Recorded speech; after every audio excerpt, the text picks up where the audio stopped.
বিসমিল্লাহির রহমানির রহিম।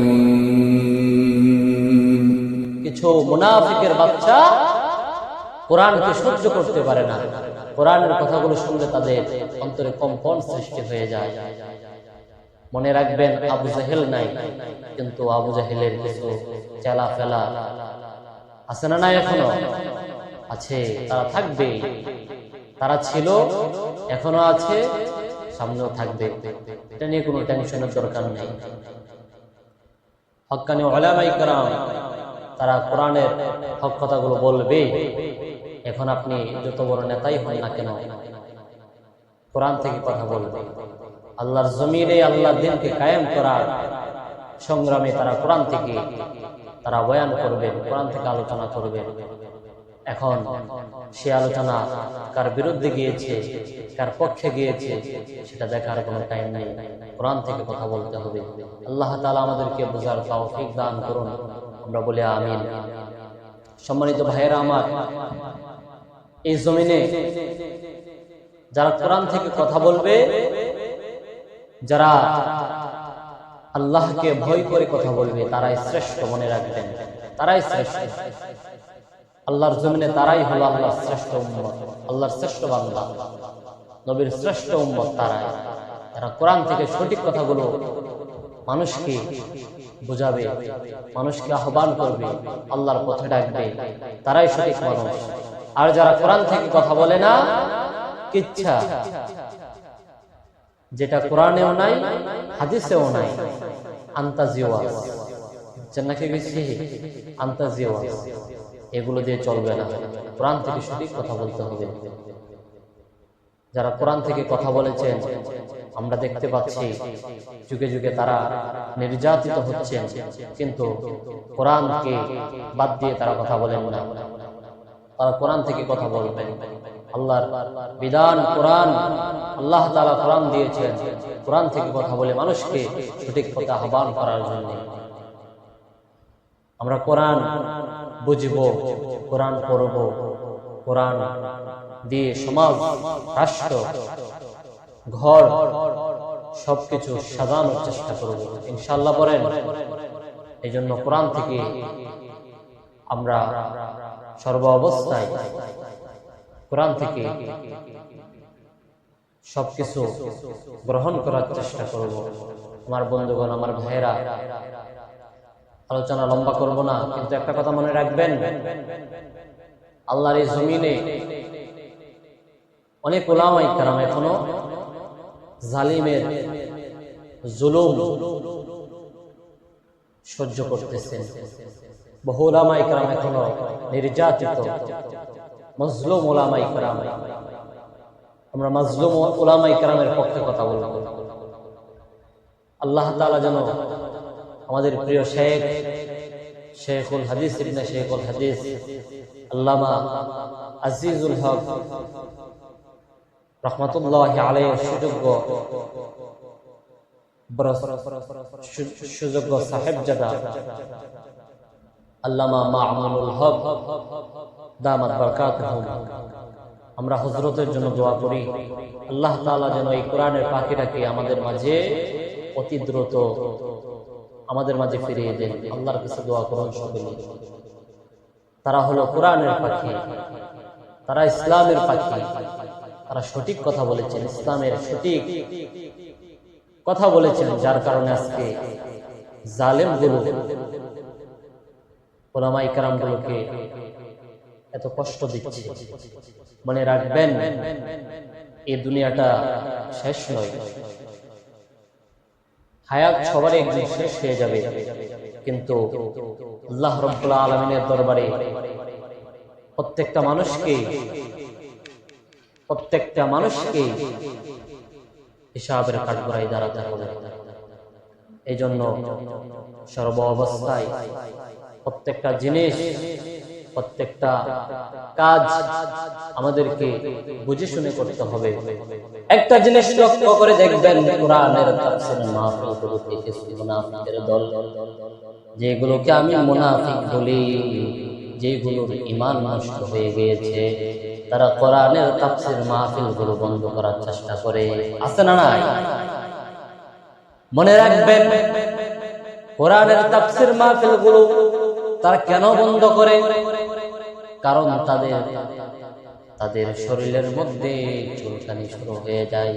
তারা কোরআনকে মানতে পারে না, কোরআন সহ্য করতে পারে না, যার কারণে কোরআনের তাফসীর মাহফিলগুলো দেখলে তারা বন্ধ করার চেষ্টা করে। আমি কিন্তু অনেক আলেমদের বয়ান শুনি, আমার মোবাইলে অনেক আন্তর্জাতিক খ্যাতি সম্পন্ন ওলামায়ে কেরামদের বয়ান আমার মোবাইলে আছে। হুজুরদের বয়ানগুলো আমি শুনি, আমার কাছে অনেক ভালো লাগে। আবার কিছু কিছু সময় দেখতে পাই কিছু আলেমকে মাহফিলের মঞ্চে অপমান করা হয়, মাহফিলে বাধা প্রদান করে কিছু নেতা। কোরআন থেকে কথা বলে তারা বাধা প্রদান করে, বক্তা নাকি তাদের নেতার বিরুদ্ধে কথা বলেছে, দলের বিরুদ্ধে কথা বলেছে। মনে রাখবেন, কোরআন থেকে যারাই কথা বলবে তারা সঠিক কথা বলবে। তবে কোরআন থেকে কথা বলার দরকার আছে না নাই? কোরআন থেকে কথা বলতে হবে, যেটা কোরআনে আছে সেটাই বলতে হবে। না হয় কিয়ামতের ময়দানে আল্লাহ তাআলা ছাড় দিবেন না, আল্লাহ তাআলার কাছে কঠিন হিসাব দিতে হবে। কাউকে ছাড় দিবেন না যদি কোরআন থেকে কথা না বলি। উলামায়ে কেরাম যদি কোরআন থেকে কথা না বলে, তাহলে আল্লাহ তাআলার কাছে হিসাব দিতে হবে, আল্লাহর কাঠগড়ায় কঠিন হিসাব দিতে হবে। এই জন্যই তো উলামায়ে কেরাম কোরআন থেকে কথা বলে। আর কিছু নাস্তিকের দল, কিছু মুনাফিকের বাচ্চা কোরআনকে সহ্য করতে পারে না, কোরআনের কথাগুলো শুনলে তাদের অন্তরে কম্পন সৃষ্টি হয়ে যায়। মনে রাখবেন, আবু জাহেল নাই, কিন্তু আবু জাহেলের কিছু চেলা ফেলা আছে না নাই? এখনো আছে, তারা থাকবে, তারা ছিল, এখনো আছে, সামনেও থাকবে। এটা নিয়ে কোনো টেনশনের দরকার নেই। হক্কানি উলামায়ে কেরাম তারা কোরআনের হক কথাগুলো বলবে। এখন আপনি যত বড় নেতাই হন না কেন, কোরআন থেকে কথা বলবে। আল্লাহর জমিনে আল্লাহর দ্বীনকে কায়েম করার সংগ্রামে তারা কোরআন থেকে তারা বয়ান করবেন, কোরআন থেকে আলোচনা করবেন। এখন সে আলোচনা কার বিরুদ্ধে গিয়েছে, কার পক্ষে গিয়েছে, সেটা দেখার কোনো টাইম নেই। কোরআন থেকে কথা বলতে হবে। আল্লাহ তাআলা আমাদেরকে বোঝার তৌফিক দান করুন, আমরা বলি আমিন। সম্মানিত ভাইয়েরা আমার, এই জমিনে যারা কোরআন থেকে কথা বলবে, যারা আল্লাহকে ভয় করে কথা বলবে, তারাই শ্রেষ্ঠ। মনে রাখবেন, তারাই শ্রেষ্ঠ। আল্লাহর জমিনে তারাই হলো আল্লাহর শ্রেষ্ঠ উম্মত, আল্লাহর শ্রেষ্ঠ বান্দা, নবীর শ্রেষ্ঠ উম্মত তারাই। তারা কোরআন থেকে সঠিক কথাগুলো মানুষকে বুঝাবে, মানুষকে আহ্বান করবে, আল্লাহর পথে ডাকবে, তারাই সঠিক মানুষ। আর যারা কোরআন থেকে কথা বলে না, কিচ্ছা, যেটা কোরআনেও নাই, হাদিসেও নাই, আন্তাজিওয়াজ, জান্নাতে গেছি আন্তাজিওয়াজ, এগুলো দিয়ে চলবে না। কোরআন থেকে সঠিক কথা বলতে হবে। যারা কোরআন থেকে কথা বলেছেন, আমরা দেখতে পাচ্ছি যুগে যুগে তারা নির্যাতিত হচ্ছেন, কিন্তু কোরআনকে বাদ দিয়ে তারা কথা বলেন না। তারা কোরআন থেকে কথা বলবেন। আল্লাহর বিধান কোরআন, আল্লাহ তাআলা কোরআন দিয়েছেন, কোরআন থেকে কথা বলে মানুষকে সঠিক পথে আহ্বান করার জন্য। আমরা কোরআন বুঝব, কোরআন পড়ব, কোরআন দিয়ে সমাজ, রাষ্ট্র, ঘর সবকিছু সাজানোর চেষ্টা করব ইনশাআল্লাহ। পড়েন। এই জন্য কোরআন থেকে আমরা সর্ব অবস্থায় কোরআন থেকে সবকিছু গ্রহণ করার চেষ্টা করব। আমার বন্ধুগণ, আমার ভাইয়েরা, আলোচনা লম্বা করব না, কিন্তু একটা কথা মনে রাখবেন, আল্লাহর এই জমিনে অনেক উলামায়ে কেরাম এখনো জালিমের জুলুম সহ্য করতেছেন। বহু উলামায়ে কেরাম এখনো নির্যাতিত, মজলুম উলামায়ে কেরাম আমরা মাজলুম উলামায়ে কেরামের পক্ষে কথা বলব। আল্লাহ তাআলা যেন আমাদের প্রিয় শেখুল হাদিস ইবনে শেখুল হাদিস আল্লামা আজিজুল হক রাহমাতুল্লাহি আলাইহির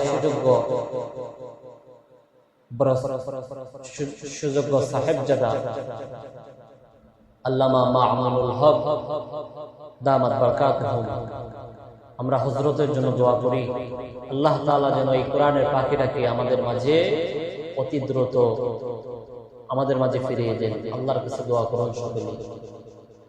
তারা হলো কোরআনের পাখি, তারা ইসলামের পাখি, তারা সঠিক কথা বলেছেন, ইসলামের সঠিক কথা বলেছেন, যার কারণে আজকে জালেমগুলো উলামায়ে কেরামগুলোকে এত কষ্ট দিচ্ছে। মনে রাখবেন, এই দুনিয়াটা শেষ নয়,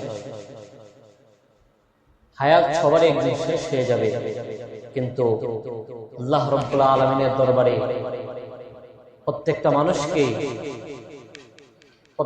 মানুষকে হিসাবের কাঠগড়ায় দাঁড়াতে হবে। এই জন্য সর্ব অবস্থায় প্রত্যেকটা জিনিস, প্রত্যেকটা কাজ আমাদেরকে বুঝে শুনে করতে হবে। শুধু হুট করে করলেই চলবে না, আমাদেরকে দেখতে হবে কোনটা শরিয়া সম্মত, কোনটা ইসলাম সম্মত, কোনটা ইসলামের বিরোধ, কোনটা ইসলামের বিপক্ষে। এগুলো আমাদের বুঝে শুনে চলতে হবে। আল্লাহ তাআলা আমাদেরকে বোঝার তৌফিক দান করুন, সকলে বলে আমিন। আমার বন্ধুগণ, সমাজের মধ্যে এমন কিছু মানুষ রয়েছে যারা এমন একটা পর্যায়ে চলে গিয়েছে, সমাজের অধিকাংশ মানুষ আছে এরকম, মানুষগুলো দিন থেকে দূরে চলে গিয়েছে, তারা দিন বলে গিয়েছে, তারা আল্লাহর বিধানকে লঙ্ঘন করতেছে। আল্লাহ তাআলা এই জন্যই তো গজব মানুষের উপর আল্লাহর পক্ষ থেকে গজব চলে আসতেছে। মানুষগুলো নাশুকরি, আল্লাহ শুকরিয়া আদায় করে না। মানুষগুলো আল্লাহর পথ থেকে বিমুখ হয়ে গিয়েছে, আল্লাহর রাস্তা থেকে সরে গিয়েছে। আফসোস, হে মানুষ, আপনাকে আল্লাহ তাআলা উত্তম রূপ দিয়ে বানাইছে, আল্লাহ আপনাকে উত্তম চরিত্র দিয়ে আপনাকে গঠন করেছে। আল্লাহ আপনাকে এমনিতেই ছেড়ে দেন না। আল্লাহ আপনাকে একটা উত্তম একটা গঠন দিয়েছে, যেটা অন্য কোনো প্রাণীকে দেওয়া হয় না।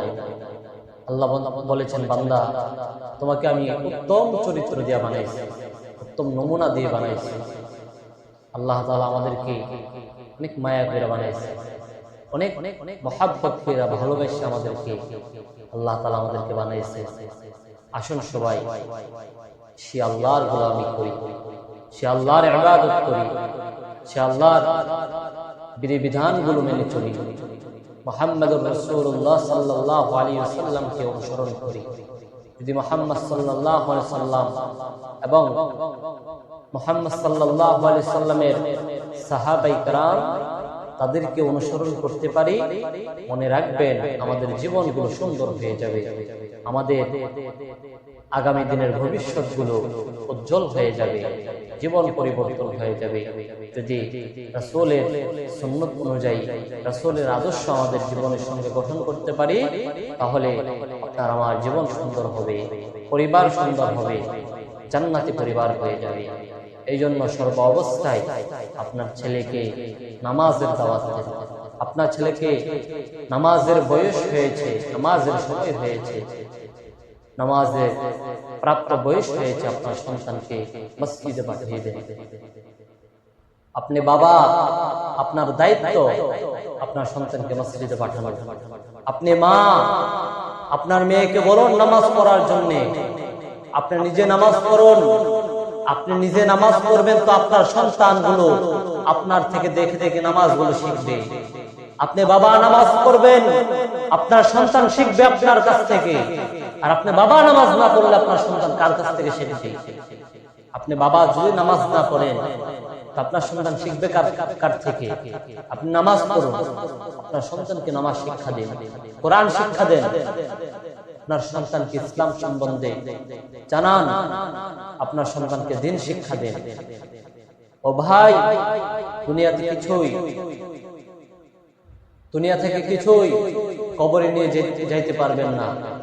আপনার ঈমান, আপনার আমল, আপনার ভালো কাজগুলো আপনার সঙ্গে যাবে, আর প্রত্যেকটা জিনিস পড়ে থাকবে।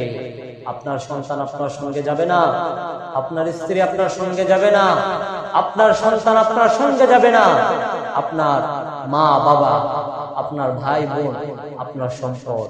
এত কষ্ট করে টাকা জমাইছে, এত কষ্ট করে বাড়ি করলেন, 5 তলা বাড়ি করলেন, 10 তলা বাড়ি করলেন, অট্টালিকা করলেন, কোটি কোটি টাকার মালিক হইলেন, লক্ষ লক্ষ টাকার মালিক হইলেন, কি লাভ হবে? এগুলো তো কবরে যাবে না।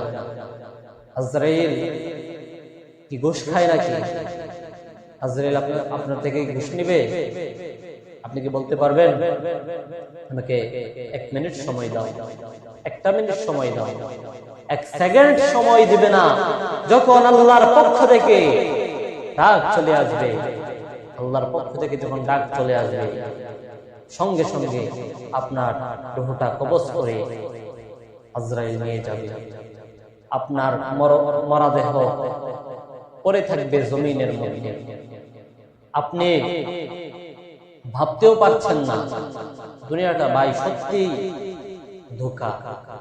সত্যি মন থেকে বলতেছি, এই ছোট ভাই মন থেকে বলছে দুনিয়াটা সত্যি ধোঁকা।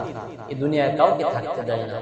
আপনি মরে যাবেন, দেখবেন আপনার সন্তান আপনার শরীরের জামাগুলো খুলে নেবে।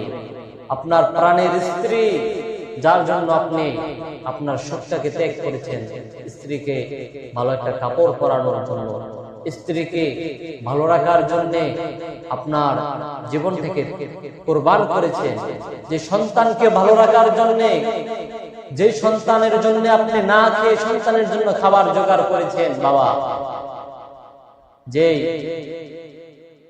সন্তানের জন্য আপনি এত কষ্ট করলেন, বাড়ি করলেন, গাড়ি করলেন, এই সন্তানটাও কিন্তু আপনাকে বলে যাবে। মরে যাইবেন তো সন্তান আপনার শরীরের জামাগুলো খুলে, আপনার শরীরের কাপড়গুলো খুলে রেখে দিবে জমিনে, আপনি পরে থাকবেন। আপনাকে আপনার ওই দামি খাট আপনি কিনেছেন, 1 লক্ষ টাকা দিয়ে একটা খাট বানাইছেন, থাকবেন, ঘুমাইবেন। আপনার খাটের জায়গায় খাট করে থাকবে, আপনি থাকবেন না, আপনাকে মাটির মধ্যে শোয়া দিবে।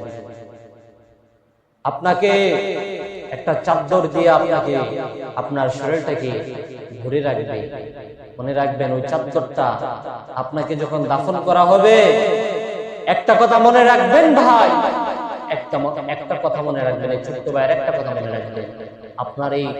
আপনার শরীরে যে চাদরটা দিয়েছিল, আপনি যখন মারা গিয়েছিলেন, যে চাদরটা আপনার শরীরে দিয়েছিল, দেখবেন আপনি মারা যাওয়ার পরে চাদরটা দান করে দিচ্ছে, অন্য কাউকে দিয়ে দিচ্ছে। কেন দিয়ে দিচ্ছে?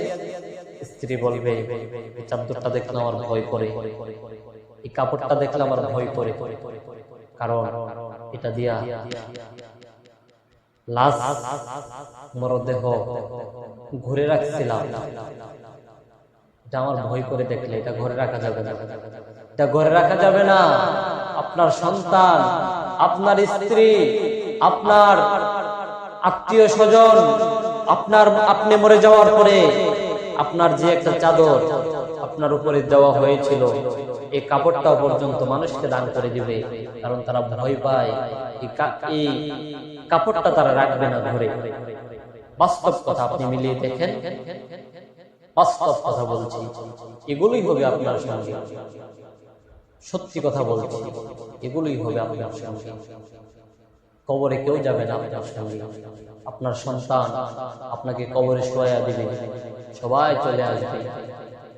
আচ্ছা, আপনি বলুন তো, আপনার দাদা মারা গিয়েছে, আপনার দাদার কথা আপনি কয়বার দৈনিক কয়বার স্মরণ করেছেন আপনার দাদার কথা? আচ্ছা, আরেকটা কথা বলুন তো ভাই, আপনার দাদার দাদা কয়বার, আপনার দাদার দাদার কথা আপনি কয়বার স্মরণ করেছেন দৈনিক? বলেন না বাবা, কয়বার স্মরণ করেছেন? বলবেন হুজুর, আমার নিজের কথাই তো স্মরণ থাকে না, আমার দাদার কথা কেমনে স্মরণ রাখবো? আরে দাদার কথাই তো স্মরণ থাকে না, আবার দাদার দাদার কথা কেমনে স্মরণ রাখবো? বাস্তব কথা কিনা বলেন? বাস্তব কথা বলছি কিনা? একদম বাস্তব কথাগুলো বলতেছি, এগুলোই হবে। সতর্ক হন, সতর্কতা অবলম্বন করো, আপনার জীবনটাকে এমনিতেই নষ্ট করে ফেলেন না, সময়টাকে নষ্ট করেন না ভাই। সময়ের অনেক দাম, একটা মিনিট, একটা সেকেন্ড আপনার জীবন থেকে শেষ হওয়া মানে আপনার জীবন থেকে একটু সময় কেটে যাওয়া, আপনার হায়াত একটু কমে যাওয়া, মনে রাখবেন। এটাই বাস্তব কথা, এটাই বাস্তব কথা। যে কথা বলতেছিলাম, দুনিয়া কাউকে থাকতে দেয় না, আমাকেও থাকতে দিবে না। নবীরা পর্যন্ত থাকতে পারে নাই, তো আপনি কিভাবে থাকবেন? এই জন্য দুনিয়ার জন্য পাগল হইলে চলবে না, আল্লাহর জন্য পাগল হইতে হবে, নবীর জন্য পাগল হইতে হবে, নিজের জীবনের চাইতে বেশি ভালোবাসতে হবে মুহাম্মদুর রাসূলুল্লাহ সাল্লাল্লাহু আলাইহি ওয়াসাল্লামকে। এই জন্য প্রিয় ভাইরা আমার, শুধু জুমার নামাজ পড়লে চলবে না। আল্লাহ তাআলা কিন্তু আমাদের উপর 5 ওয়াক্ত নামাজ প্রাপ্ত বয়স্ক হওয়ার পরে, যখন কোনো বান্দার বয়স হয়েছে, যথাযথ বয়স হয়েছে, আল্লাহ তাআলা ওই বান্দার উপর নামাজ ফরজ করেছেন। নামাজগুলো যথাসময়ে আদায় করতে হবে। 5 ওয়াক্ত নামাজ জামাতের সঙ্গে, তাকবীরওয়ালার সঙ্গে আদায় করতে হবে এবং আমাদের জীবনগুলোকে ইসলামের রঙে পরিবর্তন করতে হবে। এভাবে চলবে না। দুনিয়াটা কিন্তু, আমরা কিন্তু দুনিয়াতে শুধু ব্যস্ততা নিয়ে চলি, সারাদিন ব্যস্ত। কেন ব্যস্ত? সন্তান। কেন ব্যস্ত? স্ত্রী আছে। কেন ব্যস্ত? পিতামাতা আছে। কেন ব্যস্ত? আমার ব্যবসা আছে, আমার কি বলে অফিস, আদালত, চাকরি, এইগুলো আছে আমার এগুলো দেখতে হবে না? আল্লাহ তো আপনাকে, আপনার উপর জুলুম করে নাই। আল্লাহ তাআলা তো আপনার উপর জুলুম করে নাই। আল্লাহ বলেছেন, বান্দা একটু সময় আমাকে দাও, আমি আল্লাহ তো তোমাকে সৃষ্টি করলাম, আমি আল্লাহ তোমাকে বানাইছি, আমি আল্লাহ তোমাকে সৃষ্টি করেছি, আমি আল্লাহর কি হক নাই? এই বলেন, আল্লাহর হক আছে না নাই?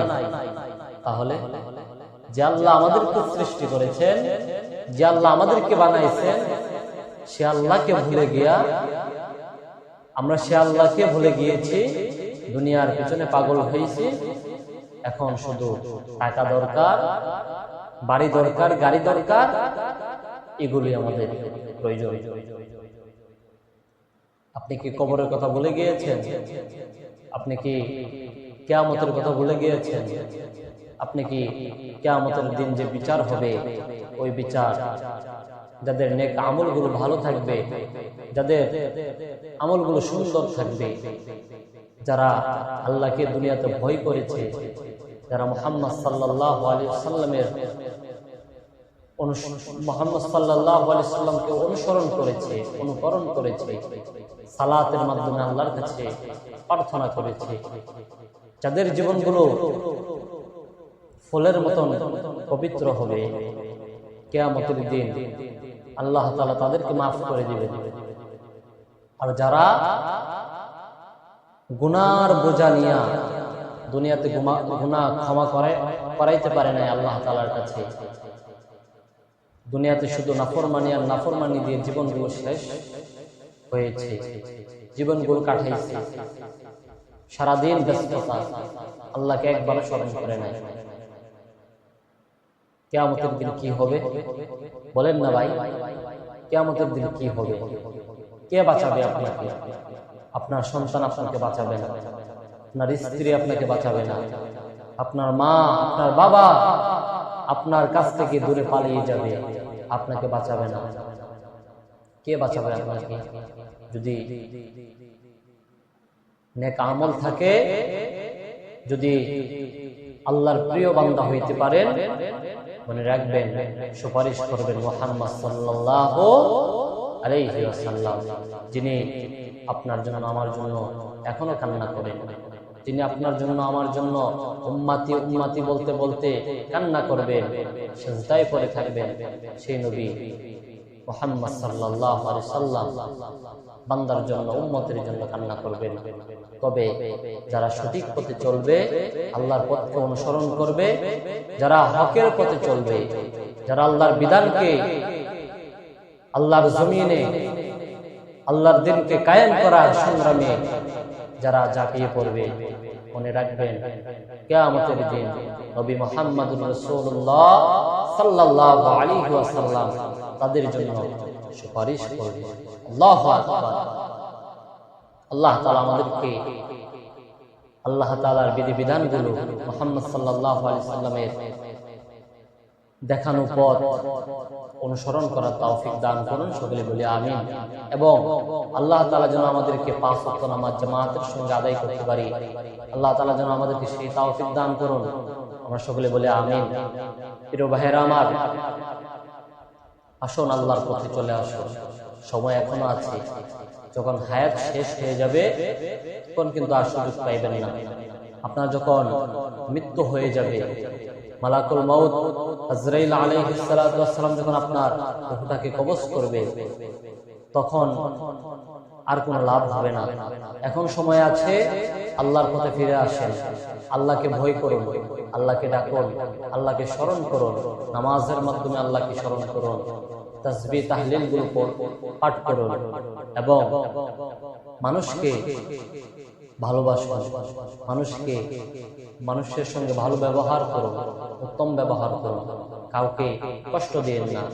মানুষ যদি আপনার কোনো কথার কারণে কষ্ট পায়, তাহলে ওই মানুষটা আপনার জন্য বদদুয়া করবে। ওই মানুষটা যে বদদুয়া নাও করে, বদদুয়া কিন্তু লেগে যাবে। এই জন্য আপনাদের কাছে একটাই অনুরোধ থাকবে, আল্লাহকে ভয় করুন। ভাই, দুনিয়াটা কিছুই না, দুনিয়ার মধ্যে কেউ থাকতে পারে না। এই দুনিয়াটা ধোঁকা, এই দুনিয়াটা ধোঁকা, এই দুনিয়ার মধ্যে কেউ থাকতে পারে না। আমার প্রিয় একজন আলিম দ্বীন, যার বয়ানগুলো আমি প্রত্যেক সময় শুনি, আমি যখন ঘুমিয়ে যাই তখনও হুজুরের আলোচনাগুলো আমি আমার মাথার পাশে, বালিশের পাশে মোবাইলটা দিয়ে আমি শুনি। মাওলানা আল্লামা শেখ আনিসুর রহমান আশরাফি দামাত বরকাতুহুম, হুজুরকে আল্লাহর জন্য ভালোবাসি, হুজুরকে আমি অনেক মহব্বত করি। হুজুরের আলোচনা আমি শুনি, প্রায় সময় শুনি। হুজুরের আলোচনাগুলো অনেক ভালো লাগে, আপনারা শুনবেন, নেটে সার্চ দিলে হুজুরের আলোচনাগুলো আসবে, অনেক সুন্দর আলোচনা করেন। আল্লাহ তাআলা আমাদেরকে বুঝার তৌফিক দান করুন, সকলে বলে আমিন। আসসালামু আলাইকুম ওয়া রাহমাতুল্লাহি ওয়া বারাকাতুহু।